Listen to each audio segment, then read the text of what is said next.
الله تعالی که تکبر کوي نو د هغه سره مزه کوي.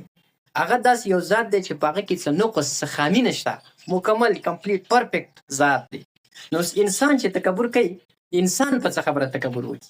د انسان اوقات څه دي چې دی تکبر وکړي؟ انسان خو که ځان ته سوچ وکړي 500 سوړي دي پکې، 500 کمزوریانې دي پکې. انسان د خپلو اوقاتو ته خو لږ سوچ وکړي که نه. د پیدایش نه واخله تر د مرګه پورې د بل په لاس کې پیدا شي، بل یې صفا کړي، بل یې پاک کړي، بل یې وینځي، لغړ پیدا شي بل یې پټ کړي، بل یې پاکوي، بل یې لمبوي، بل ورله خوراک ورکوي، د بل په لاس کې رالوی شي، بل ورته د ګرځېدو چل ور وښیي، بل ورته د خبرو چل ور وښیي. خو بیا چې کله لږ رالوی شي، لږ د خبرو چل یاد کړي، لږ یې په دې مټو کې زور پیدا شي، نو بیا ته خپل اوقات هیر شي. بیا دی وایي چې یمم نو زیمه.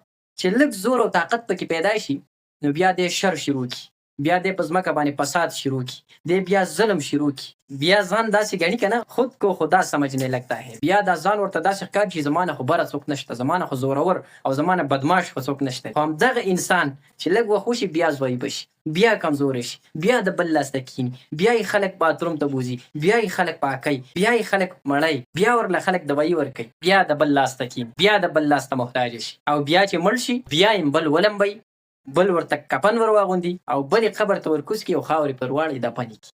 دغه د انسان اوقات دي چې پیدا کېدو هم لغړ پیدا شو، نورو خلکو پټ کو، چې کله مړ شو هم نورو خلکو پټ کو، په خاورو کې دفن کو، په قبر کې ښخ. دا د انسان اوقات دي. نو که انسان تکبر کوي نو په څه خبره کوي؟ انسان خو بل ته محتاج دی، په انسان کې خو بلا شي کمزوریانې دي.